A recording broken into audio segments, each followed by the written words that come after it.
Assalamualaikum warahmatullahi wabarakatuh. Perkenalkan, nama saya Dafra Pratama dengan NIM 2023-1101. Pada kesempatan kali ini saya akan memaparkan materi terkait pemahaman job desk dan profesi di perusahaan konsultan atau kontraktor engineering.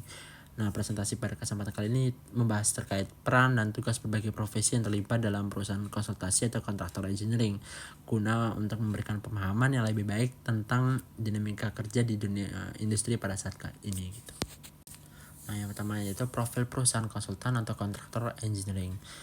Jadi latar belakangnya gimana sih? Yaitu perusahaan konsultan atau kontraktor engineering adalah entitas yang menyediakan jasa konsultasi dan konstruksi untuk berbagai proyek infrastruktur seperti bangunan, jalanan, jembatan, dan infrastruktur umum lainnya. Terus visi dan misi itu apa? Yaitu visi perusahaan adalah untuk menjadi pemimpin dalam industri engineering dengan fokus pada kualitas, inovasi, dan keberlanjutan. Karena keberlanjutan juga sangat penting untuk kehidupan kita di masa yang akan datang. Kemudian misi perusahaan adalah untuk memberikan solusi engineering terbaik bagi klien maupun masyarakat. Nah, sekarang kita ke bagian struktur organisasi dan pembagian tugasnya. Yang pertama yaitu ini posisi yang paling puncak banget, yaitu direktur utama. Di sini dia memimpin dan mengawasi seluruh operasional perusahaan, termasuk strategi dan pengambilan keputusan. Jadi semuanya itu direktur utama yang menanggung jawab itu semua yang ada di bawahnya gitu. Kemudian manajer proyek bertanggung jawab atas pelaksanaan proyek, memanage tim, dan memastikan keberhasilan proyek. Dan manajer proyek ini akan dipantau langsung oleh direktur utama, karena manajer proyek ini berada di posisi bawahnya direktur utama.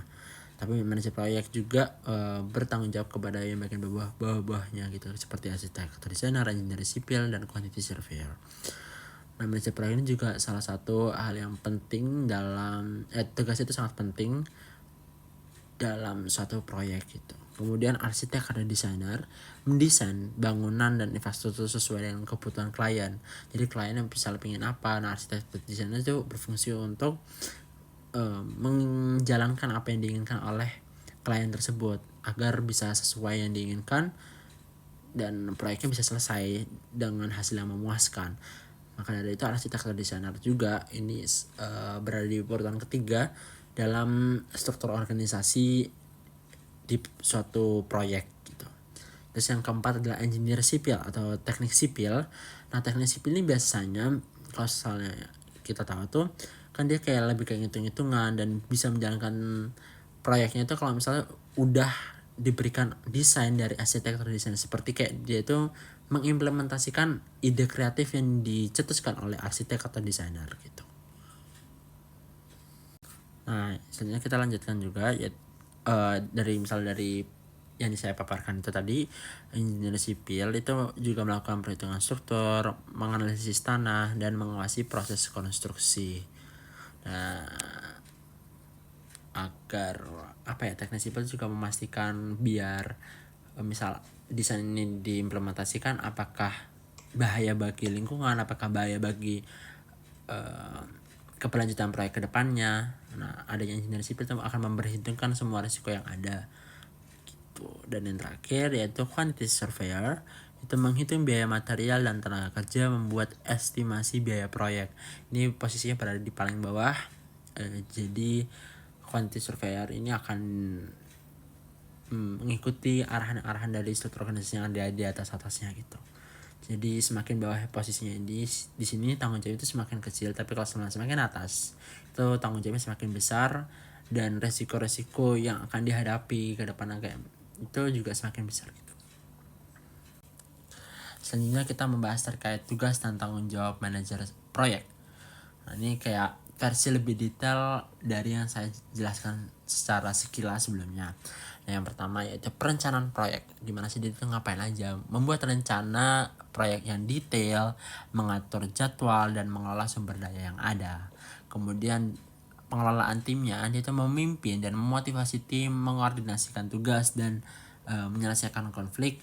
Jadi setiap ada konflik yang ada terjadi secara internal di dalam proyek, dia harus bisa memanagenya dan overcome, menyelesaikan masalah-masalah tersebut agar keberlanjutan proyek bisa sampai selesai, proyek bisa berjalan hingga selesai. Terus yang terakhir yaitu pemantauan dan evaluasi, memantau kemajuan proyek, menilai resiko dan mengidentifikasikan solusi. Jadi kemampuan kemajuan proyek, apakah progresnya sudah sesuai yang diharapkan. Kalau misalnya tidak sesuai, maka dia akan diadakan evaluasi agar proyek itu bisa selesai on time dan bisa memuaskan klien gitu.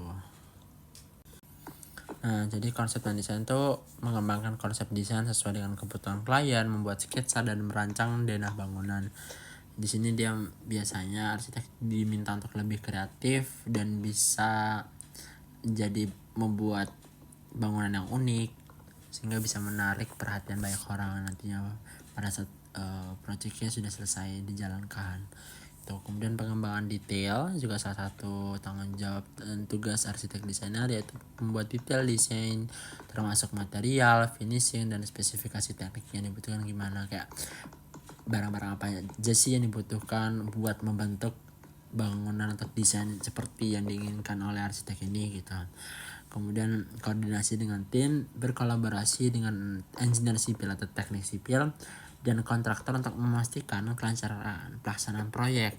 Jadi dilihat nih progresnya apakah sudah sesuai dengan yang diinginkan atau belum, dan bertanya nih ke teknik sipil apakah possible untuk diimplementasikan, dan seharusnya sebagai teknik sipil juga bisa mengimplementasikan apa yang diinginkan oleh arsitek itu.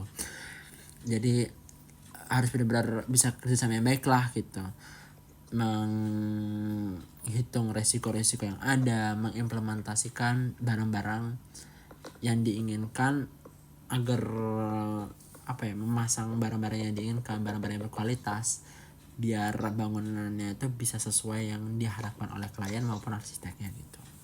Nah, sekarang kita masuk ke teknik sipil. Tadi juga saya sudah sempat spill tugas dan tanggung jawab engineer sipil pada slide sebelumnya. Nah, jadi tugas dan tanggung jawab engineer sipil adalah perhitungan struktur, pengembangan spesifikasi, dan pengawasan konstruksi. Perhitungan struktur itu apa? Menganalisis kekuatan dan stabilitas struktur bangunan, membuat perhitungan beban dan material. Terus pengembangan spesifikasi yang gimana? Yaitu menemukan spesifikasi material dan teknik konstruksi dan memastikan ketahanan dan keamanan bangunan itu kayak sesuai dengan standar yang ada. Jadi tidak membahayakan penduduk-penduduk di sekitar atau membahayakan lingkungan, ataupun nanti kalau salah proyeknya sudah jadi itu tidak roboh gitu. Jadi harus benar-benar pastikan aman, dan itu tanggung jawabnya engineer sipil kalau misalnya terjadi sesuatu yang tidak diinginkan. Kemudian pengawasan konstruksi itu mengawasi pelaksanaan konstruksi, memastikan kesesuaian dengan rencana desain dan spesifikasi. Jadi dia kalau misalnya lagi pembangunan nih, dia juga pasti datang mendampingi setiap saat kayak pekerja-pekerja yang melakukan pembangunan tersebut, apakah bekerja sesuai yang diinginkan, apakah hasil yang diinginkan itu sudah sesuai gitu. Nah, kalau nggak sesuai bakal dievaluasi juga gitu. Nah, sekarang kita beralih ke tugas dan tanggung jawab ke quantity surveyor. Jadi kalau misalnya dari piramid yang sudah saya sampaikan sebelumnya, dari struktur organisasi, quantity surveyor itu berada di posisi yang bisa dibilang paling bawah. Dan jadi ini adalah tugas-tugas dan tanggung jawab yang dilakukan oleh quantity surveyor, yaitu menghitung volume material dan tenaga kerja, membuat estimasi biaya proyek yang akurat, dari pengukuran dan estimasi intinya.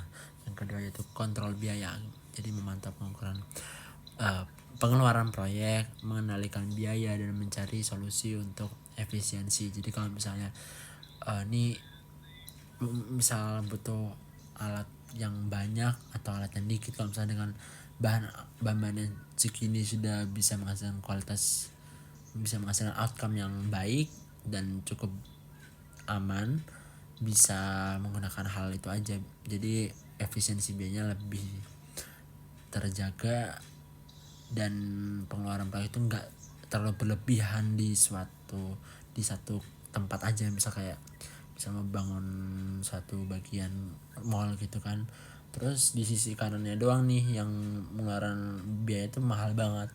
Nah, itu kan jadi pengeluaran proyeknya tidak sesuai anggaran di awal yang dibicarakan. Nah, adanya quantity surveyor ini membantu kontrol biaya itu lebih teratur dan lebih efisien gitu. Nah, terus yang terakhir itu pelaporan keuangan, membuat laporan keuangan proyek, menganalisis data, dan memberikan rekomendasi gitu. Nah sekarang kita masuk ke staffnya ya. Ini beda sama yang tadi. Staff ini kayak masih lebih bawahnya lagi. Jadi dia kayak yang disuruh-suruh gitu lah staffnya, sama yang kelima bagian pekerja yang sudah saya jelaskan sebelumnya. Nah jadi yang pertama itu tugas tentang jawab staff administrasi, yaitu manajemen dokumen, administrasi keuangan, dan komunikasi dan koordinasi. Nah, manajemen dokumennya gimana? Yaitu mengatur dokumen proyek termasuk kontrak, spesifikasi, dan laporan. Kemudian administrasi keuangan itu mengatur pembayaran, membuat laporan keuangan, dan mengelola anggaran. Dan the last one, komunikasi dan koordinasi itu membangun komunikasi yang baik dengan klien, kontraktor, dan tim proyek gitu. Nah, kalau yang sekarang stafnya lapangan nih. Jadi tugas dan tanggung jawabnya itu pelaksanaan konstruksi, melaksanakan tugas konstruksi sesuai dengan petunjuk engineer, memastikan kualitas dan keamanan. Kemudian pemantauan dan pengendalian, memantau kemajuan pekerjaan, mengatasi kendala, dan melaporkan perkembangan proyek itu udah sampai mana aja gitu. Menerapkan prosedur keselamatan kerja, menjaga kebersihan dan lingkungan kerja yang aman. Nah, kesimpulan dari pemaparan yang telah saya sampaikan pada kali ini dan rencana tidak lanjutnya ke depan itu apa aja, yaitu pemahaman yang mendalam tentang job desk dan profesi di perusahaan konsultan atau kontraktor engineering sangat penting untuk keberhasilan proyek dan kepuasan klien. Melalui kolaborasi dan sinergi, setiap profesi berperan penting dalam mewujudkan tujuan perusahaan. Terima kasih. Wassalamualaikum warahmatullahi wabarakatuh.